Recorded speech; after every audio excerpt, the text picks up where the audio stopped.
This is Hakan Ayik, once known as Australia's biggest kingpin. With his sprawling drug empire, he pumped billions of dollars worth of drugs into Australia, making an estimated $1.5 billion a year. Living in luxury with flashy cars, fancy properties, and a network of global allies, Hakan felt invincible. Once, this guy mocked the police with a daring "catch me if you can" post on social media while being on the run.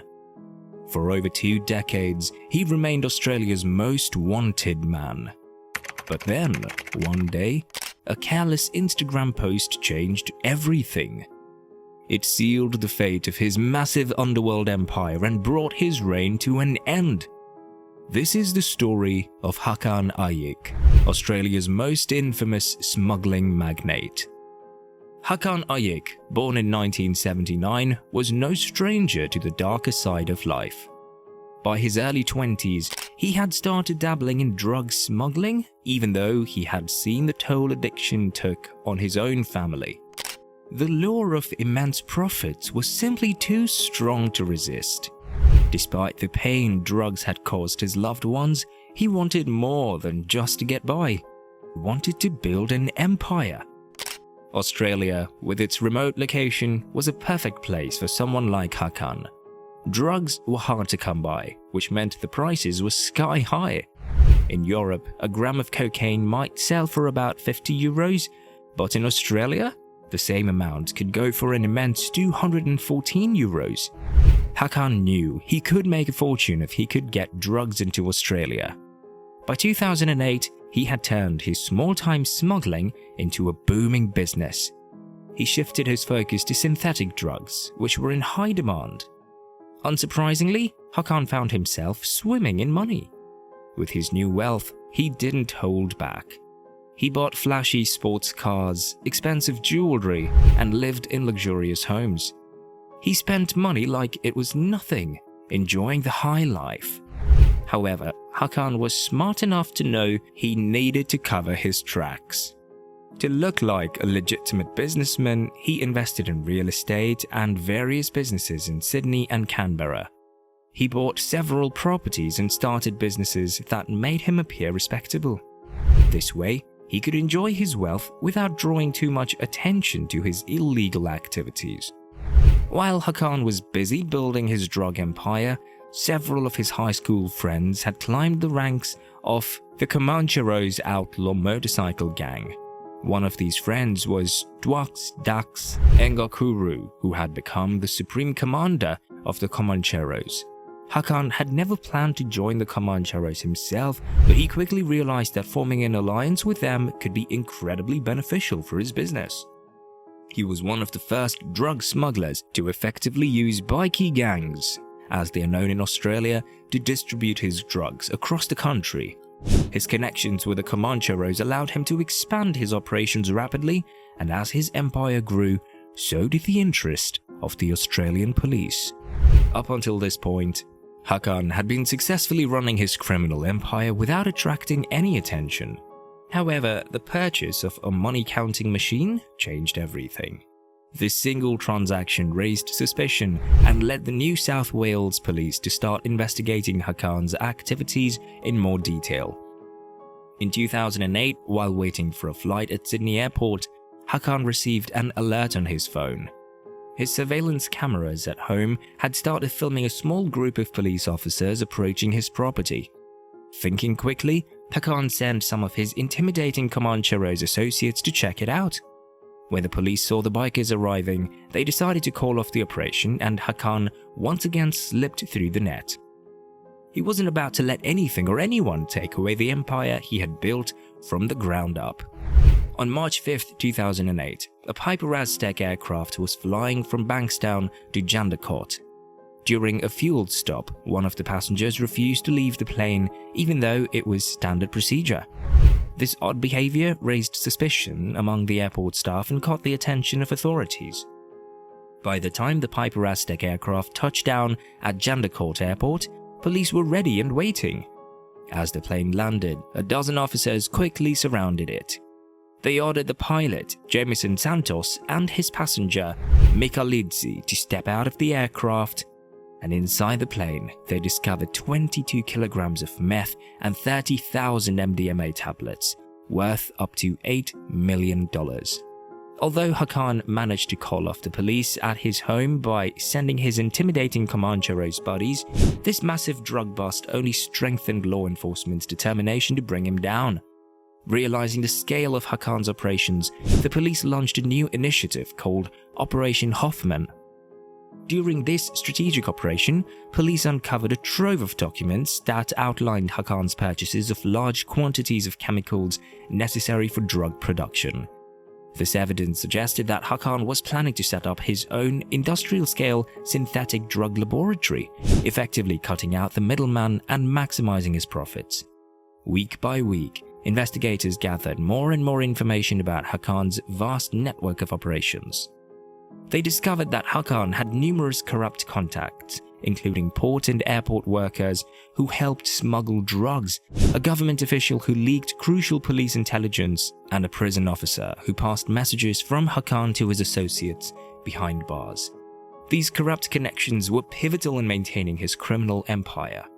Some of these corrupt contacts were arrested immediately after the police uncovered their involvement. One notable arrest included a contact who was found with over 40 kilograms of meth in his home.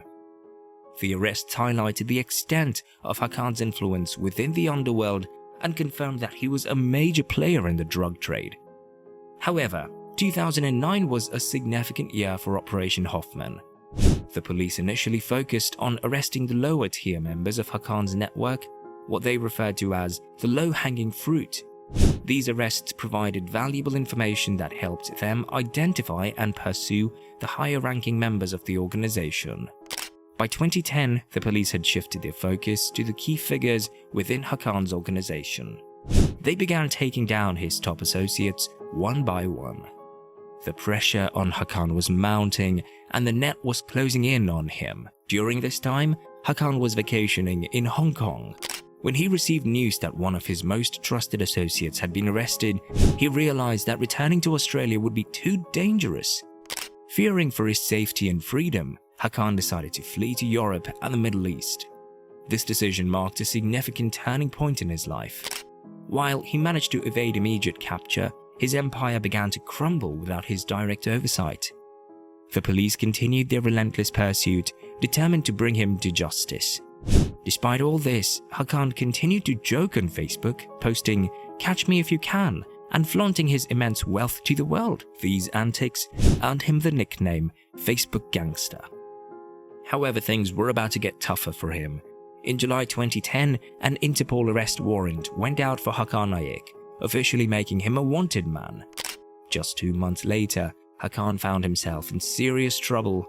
Trying to get into Cyprus, he was stopped by Border Patrol due to issues with his passport. But Hakan managed to escape, allegedly bribing the border officials. Close call, right? In December 2010, Hakan got into trouble again. News broke that Cypriot police had arrested him. Back in Australia, the police were thrilled, expecting his extradition soon, but they were in for a surprise. Instead of sending him back to Australia, Cyprus granted Hakan bail. And just like that, he disappeared again. In Australia, authorities decided to hit Hakan where it hurt by seizing several of his properties and businesses, hoping to apply some pressure, but it didn't work. Hakan was making so much money that losing a few million didn't bother him at all. He kept smuggling large quantities of drugs into Australia even while on the run. Hakan was once nearing $1 billion net worth, with his drug empire flooding Australia with illegal substances. In 2014, Australian authorities seized a massive haul of 1.9 tons of MDMA and 850 kilograms of methamphetamine worth an estimated $1.6 billion. The following year, police intercepted another shipment valued at over 100 million euros. For years, Hakan stayed under the radar, but in 2023, his luck ran out when he made a crucial mistake. Known for his audacious social media stunts, Mr. Facebook Gangster made a surprising return to Instagram.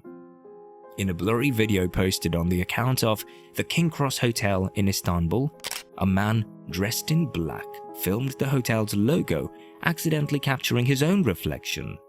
Investigators quickly identified him as Hakan Ayik. Further digging revealed more. At a Turkish event, a photo showed a man with a slightly altered face. Investigators recognized Hakan by his distinct hairline and body type. The hotel's name, King Cross, was also a clue evoking associations with Sydney's crime bosses and bikie gangs. Business records showed the hotel's owner as Hakan Reis, meaning chief or commander, hinting at his identity. This revelation was part of a larger investigation known as Operation Cage, primarily targeting the Australian Comanchero bikie gang. On November 2nd, 2023, Turkish police executed a series of coordinated raids across Istanbul, targeting homes linked to the gang. Highly trained police units moved swiftly, arresting nearly all the targets in one go. Many of these men, who had enjoyed a life of luxury and protection thanks to corrupt contracts, were shocked. This operation demonstrated meticulous planning and execution, leading to impressive results. In total, 37 men were arrested, and authorities seized an estimated $250 million in cash, bank accounts, luxury goods, real estate, company shares, and 23 vehicles. The lineup included high-end models like Mercedes, Audis, and Ferrari, a Bentley, a Range Rover, and a Porsche, alongside more common cars like Volvo, Skoda, Nissan, and Peugeot. But the Turkish authorities had a surprise in store for these seized vehicles. In a bold and unexpected move, the authorities decided to transform these luxury cars into police vehicles. A video posted by the Interior Minister showed off the new fleet, complete with police stickers and flashing lights. The message was clear. These cars, once symbols of criminal power and luxury, would now serve the public as part of the police force. The Australian Federal Police were thrilled with the operation's success, especially with the arrest of Hakan Ayik, public enemy number one. This operation proved a crucial point. No matter how invincible criminals might feel, they can always be brought to justice. However, a major issue remains unresolved: the question of Hakan's extradition. It's still unclear if or when Hakan will be extradited and to which country. While it might seem obvious that Australia would want him to face justice in their courts, the situation is complicated. Hakan had renounced his Australian citizenship, which means that Australian authorities are now considering allowing him to be prosecuted in Turkey as a Turkish citizen. This approach could avoid the long and tedious extradition process. Even though Operation Cage was a big win against organized crime and captured Hakan Ayik, what happens next is still unclear. If he is found guilty, he could spend up to 20 years in prison. His case is still developing, and we're waiting to see what it means for international justice. Thank you for watching our video. If you like it, please remember to hit the like button. If you want to see more of us, go ahead and subscribe to our channel. See you next time.